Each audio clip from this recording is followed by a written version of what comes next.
E hoje nós vamos falar sobre um tema que eu confesso para você que eu amo, que é engajamento. Talvez assim, um dos meus temas preferidos quando se trata de educação é engajamento, porque tudo começou com engajamento. A minha jornada na formação de professores começou porque eu estava buscando mais engajamento. A gente vai começar a falar sobre esse código do engajamento dos nossos estudantes e você vai ver o quanto essa aula vai ser importante. Então, você vai aprender a ler esse comportamento, né? Através dessa lente geracional, o comportamento das gerações, o perfil de aprendizagem, as inteligências múltiplas, aplicar princípios de atenção e memória e o uso da inteligência artificial sem terceirizar o raciocínio e montar também uma aula no modelo, né? Metodologia IA ativa. Então, quais são os sintomas comuns que nós temos no ensino hoje? Primeiro, dispersão, pressa, quero só o resumo e baixa persistência. Muito bem, a virada didática ela vem justamente de vocês compreenderem que não é falta de interesse, tá? É desenho de experiência de aprendizagem e é cultura de estímulo. É isso aqui que nós precisamos e é isso que eu vou ensinar você hoje aqui nessa aula gratuita. Por quê? A forma como nós estruturamos uma aula determina o engajamento, não é só sobre conteúdo. Tá? É a forma como a gente estrutura a aula. É o professor não saber estruturar uma aula com tecnologia embarcada nessa aula para engajar o aluno. Como o professor não domina as ferramentas de tecnologia, quando ele coloca uma tecnologia em sala de aula, acaba virando dispersão, porque o professor mal sabe usar a ferramenta. E aí o professor não consegue fazer um planejamento para que, de fato, aquela tecnologia seja uma tecnologia que engaje e não cause dispersão. Então, por isso que a forma como nós estruturamos a aula é o que determina o engajamento do meu aluno. E agora vai vir as 4 chaves do código do engajamento.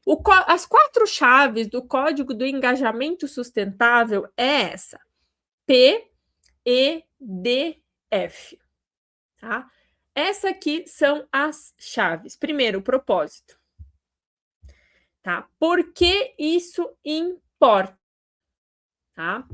Depois, pertencimento. Eu posso, eu sou visto, a segurança que o aluno vai ter, o desafio, o nível certo de dificuldade para aquele aluno. Na verdade, o desafio é o segundo, não é o pertencimento. É propósito, desafio, pertencimento e feedback.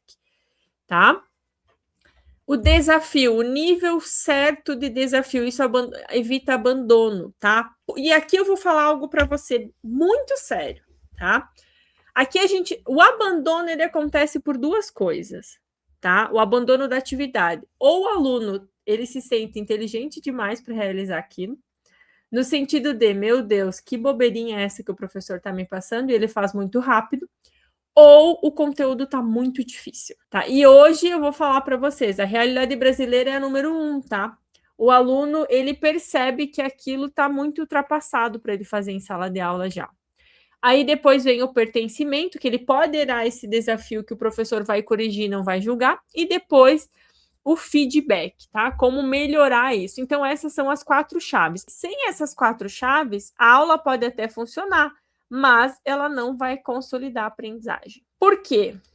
Porque se a tua aula não tem propósito, por que aquele conteúdo importa? Se a tua aula não desafia o aluno da geração Z ou alfa, por que aquilo importa? Se o aluno não se sente pertencente a tudo aquilo, todo aquele processo, ele não vai se sentir seguro dentro da sala de aula. E se o aluno não recebe feedback, pior ainda. E a geração Z é uma geração que ama feedback. Eles querem muito feedback. Então, quando a gente começar a perceber isso, que o nosso processo de evolução vai se dar por feedback real e que quando alguém me dá um feedback e esse feedback faz sentido, eu passo a respeitar aquela pessoa, isso muda tudo. E por que eu estou falando tudo isso? Porque a gente está falando de gerações diferentes. Gerações diferentes têm comportamentos, têm tendências diferentes, mas eu quero que você tenha clareza aqui que eu não estou falando de rotular, Não, não é rótulo, é você ter um mapa, como se fosse um guia, tá? Primeiro, ritmo de consumo. A velocidade de processamento e absorção de informação está cada vez mais rápida. Isso faz com que a tolerância à espera diminui, significa menor paciência, menos paciência com os processos longos sem recompensa. Por isso que métodos como a PBL 2.0 com inteligência artificial, que eu desenvolvi, onde você vai criando checkpoints, paradas para o aluno fazer um trabalho grande, funciona. Não só isso, a expectativa do feedback, a necessidade de retorno. As pessoas precisam, não é só o aluno. E também as linguagens de referência, os próprios códigos culturais, as formas de expressão também, tá? Mas preste atenção aqui, prof. Geração não explica tudo, tá? Porque a gente tem contexto socioeconômico, tem questão cultural, saúde mental, tudo isso dentro da escola, da instituição, é pré-determinante também, tá? Nós vamos usar a geração aqui muito mais como um diagnóstico, não como uma sentença para esses alunos, tá? E por que eu estou falando isso? Quando a gente olha do contexto geracional, a gente tem uma linha do tempo das gerações, tá? Quando eu olho lá para Baby Boomer, é uma geração que viveu pós Segunda Guerra Mundial, e pelo fato deles terem vivido pós Segunda Guerra Mundial, é uma geração extremamente disciplinada, é uma geração que busca estabilidade, eles não querem fazer muitas coisas porque eles têm medo, tá? Porque eles querem ter estável, são aquelas pessoas que vão ficar 40, 50 anos trabalhando no mesmo lugar. Eles são extremamente leais àquele lugar, porque se ele está recebendo um salário daquele lugar, ele tem lealdade com aquilo. Mas é porque ele viveu um contexto antes muito diferente. Depois nós temos geração X. É uma geração que já começou a se desvincular dessa geração baby boomer, começa a ser uma geração que busca por mais independência, que começa a empreender mais, querer atingir outros desafios, tá? E uma geração que já começa a implementar um pouco do equilíbrio, tá? E aí, quando eu venho para a geração Y é uma geração que tem muito esse princípio de aproveitar a vida, de gastar mais o dinheiro, que vai jantar no restaurante caro, que vai tomar um vinho caro, tá?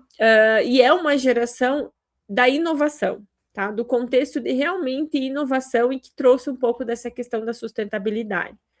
Aí entra a geração Z. A geração Z é a geração da autenticidade, do propósito e da agilidade. Por quê?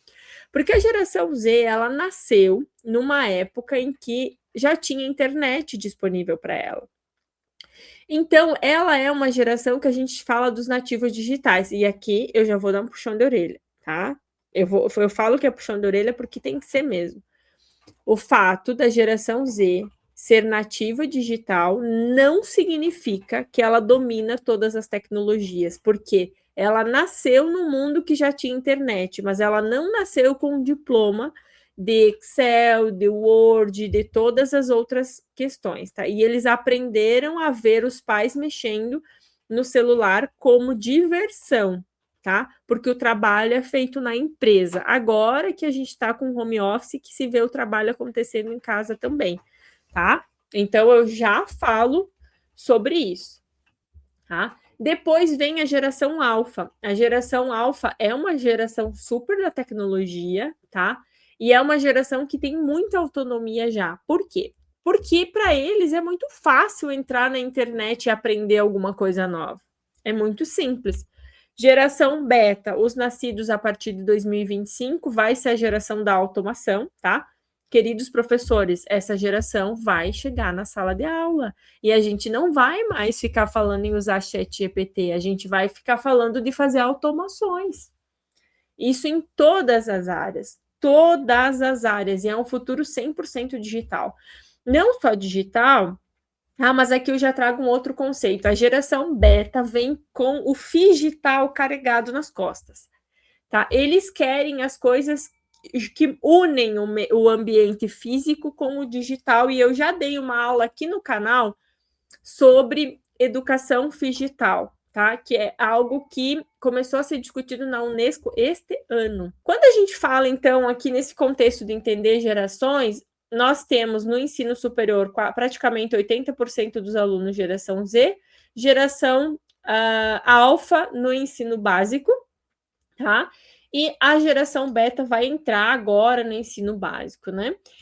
E cada uma das gerações, elas têm uma visão que tem uma correlação direta com as chaves que eu passei para você, que é o propósito, pertencimento, desafio e feedback, né? Então, para que serve esse conteúdo? É uma geração que ela se conecta muito com isso, porque quando eu sei para que serve o conteúdo, você se conecta com o significado da aula. O pertencimento reduz o medo, tá? O desafio tem a questão da progressão, o aluno sentir que definitivamente ele está progredindo e não regredindo, tá? E o feedback, ele vai reduzir a apatia desse aluno, ele vai perceber que realmente ele precisa melhorar. E eu vou falar para vocês uma coisa bem importante aqui. Não me vem dizer que feedback não funciona, tá? Porque feedback funciona sim. Se o aluno não corrige o feedback na hora, em algum momento da vida dele ele vai corrigir. Por quê? Porque o que a gente ouve, a gente não desouve. E se aquele feedback foi sincero, foi verdadeiro, o aluno vai fazer. Então, o aluno, ele precisa, especialmente das novas gerações, ele precisa ter clareza disso aqui, ó. Hoje na aula você vai aprender X para conseguir fazer Y e você vai mostrar isso fazendo. O aluno vai ter que fazer. Então, essa é a estrutura que deixa claro o propósito para as novas gerações de estudantes. Tá? Mas quando a gente olha para as gerações, não é só isso. Então, eu já trouxe um contexto geracional para você. A gente tem também diferentes perfis de aprendizagem. Tá? Nós temos, quando a gente fala de perfil de aprendizagem, nós temos 3 preferências comuns, tá? Que é o visual. O visual a gente fala que é o visual ou o espacial, tá?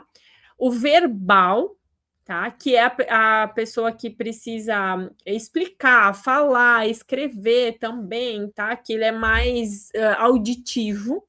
Aí ele precisa da explicação várias vezes. E o sinestésico, que é o que precisa fazer sempre, simular, prototipar, experimentar. As 3 não funcionam separados, elas sempre são misturadas. Então, o mesmo conceito, ele precisa chegar de múltiplas formas, de múltiplas vias para o estudante. Nós temos as inteligências múltiplas, tá? As inteligências múltiplas, o aluno já nasce com ela. Ela pode ser mais linguística, lógico, matemática, tá? Cada aluno tem uma preferência aqui linguística de múltiplas inteligências também, tá? Espacial, corporal, musical. Por que tem crianças que são muito boas com música? Porque elas já nascem com essa inteligência, tá? Se você digitar agora no Google inteligências múltiplas, você vai ter várias informações, vários artigos, várias coisas falando sobre isso. Eu gosto de falar que são os nossos dons, que são 9, tá? Então, por exemplo, aqui, uma aplicação rápida, você pegar um conceito e representar esse conceito de 3 formas, fazer um texto, um esquema e trazer um caso real e aplicar isso em sala de aula. Isso vai mudar tudo, tá? E aqui a gente vai entrar em um outro contexto, que é a atenção. O que funciona de verdade para os nossos alunos, tá? Quando a gente fala de atenção, com as redes sociais, com as múltiplas interações que nós temos diárias, a principal moeda, a moeda de ouro hoje é a atenção, tá? O teu aluno estar prestando atenção na tua aula não significa que ele está aprendendo, prof. Atenção por si só, ela não é aprendizagem, tá? Por quê? O aluno aprende de verdade quando ele está conectado com esse professor, quando ele sabe o significado da aula, tá? Quando ele tem uma recuperação ativa de conhecimento, que ele lembra sem olhar, quando ele faz prática com critério e quando ele faz revisão espaçada. Quem aqui, tá? Já assistiu outras aulas minhas, sabe que eu estou falando aqui de taxonomia de Bloom. Não existe, não tem como o professor fazer uma aula sem olhar para a taxonomia de Bloom. Não tem como, não dá. Tá? Não dá. Por quê? Porque eu perco isso aqui, ó. Eu tenho que ter clareza disso. Tá?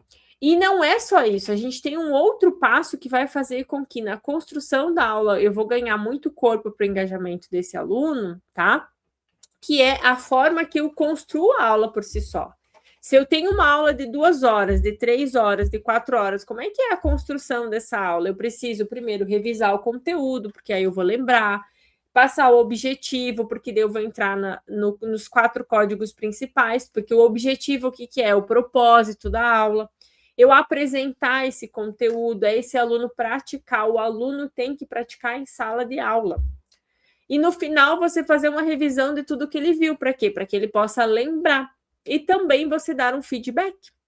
Você dá feedback para o aluno para dizer para ele o que ele tem que melhorar, tá? A prática no meio, quando você faz exercícios no meio da aula, ele é a antidispersão mais forte que nós temos dentro de uma aula. Só que atenção, aqui é muito importante, tá? Muito importante. Tá? Aqui no exercício, nas atividades, que precisa ter desafio. Se o exercício foi um exercício sem planejamento, sem você identificar o nível, vai gerar dispersão. Se o exercício está simples demais, gera dispersão. Se o exercício está difícil demais, gera resistência e gera dispersão. Então, o exercício tem que ser no nível do aluno. É por isso que tem que ter o avatar. Você tem que fazer o avatar do teu estudante. Porque com o avatar do estudante, você consegue entender até isso. Qual é o nível dos estudantes na minha sala de aula? E isso muda tudo. Isso faz toda a diferença. Inclusive, os nossos alunos do programa de formação em IA já estão aplicando agora nessa retomada de semestre o avatar do aluno. E todos eles já estão falando que mudou absurdamente a forma como eles aplicam o conteúdo, a forma em como eles levam esse conteúdo. E quando eu entro aqui na arquitetura da aula, tem um outro carinha que eu já falei várias vezes para vocês aqui, que é o Robert Gagné. Robert Gagné criou o método, a metodologia de Hopes, tá? Onde ele fala que uma aula, a arquitetura de uma aula deve ser a seguinte: revisar o conteúdo anterior, você apresentar o objetivo, você apresentar o conteúdo, você fazer o exercício e depois, no final, você fazer um sumário, tipo, revisar de novo. Então, isso faz toda a diferença. Quando você tem um contexto da tua turma, você sabe para quem que você está dando aula, quais são os perfis predominantes, fica mais fácil você engajar esses alunos. Quando você sabe que a geração Z tem um determinado comportamento para aprendizagem, que eles têm diferentes perfis e que também nós temos inteligências múltiplas, a hora que você vai fazer a arquitetura da sua aula, você consegue colocar tudo isso. E aonde que entra a inteligência artificial, pessoal? Criar os exercícios, rúbricas, ajustar os níveis de dificuldade, revisar enunciados, tá? Importante aqui, tá? A inteligência artificial ela não pode substituir a autoria e o processo. Por isso que você tem que produzir com IA, não a IA produzir para você, tá?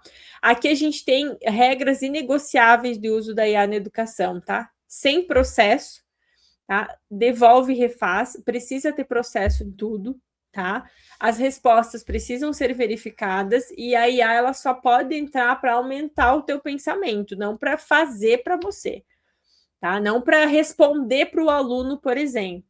Ela pode dar suporte e se tiver processo, sim, daqui a pouco o aluno pode perguntar coisas, porque depois tem um objetivo, tá? A IA é ferramenta de amplificação, não de substituição, isso é importante.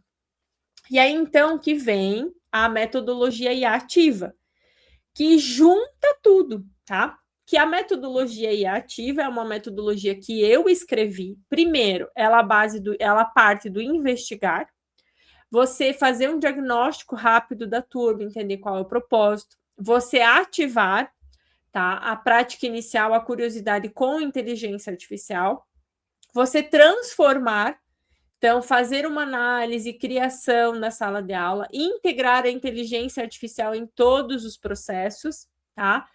Verificar esse processo de aprendizagem, as evidências, e também dar esse feedback imediato ou o reensino de uma forma mais curta. E aqui eu quero fazer um fechamento de compromisso com vocês, tá? Você vai fazer o seu plano em 3 linhas. Minha turma precisa de. Você vai identificar na tua turma o que ela precisa e você vai mexer uma única coisa essa semana, tá? E você vai medir uma única evidência. Tá? Quem sabe a sua aula de hoje, ou todas as aulas da semana, você faz um planejamento de aula como a metodologia que eu ensinei aqui você fazer hoje, tá? Você vai mexer só nisso, só no planejamento, e depois você vai ver qual foi o desempenho desses alunos, se eles engajaram mais e engajaram menos, e você vai celebrar isso, tá? Com micro celebrações. Você pode aí compartilhar, pedir para os alunos como é que foi, tá? Então, isso vai fazer toda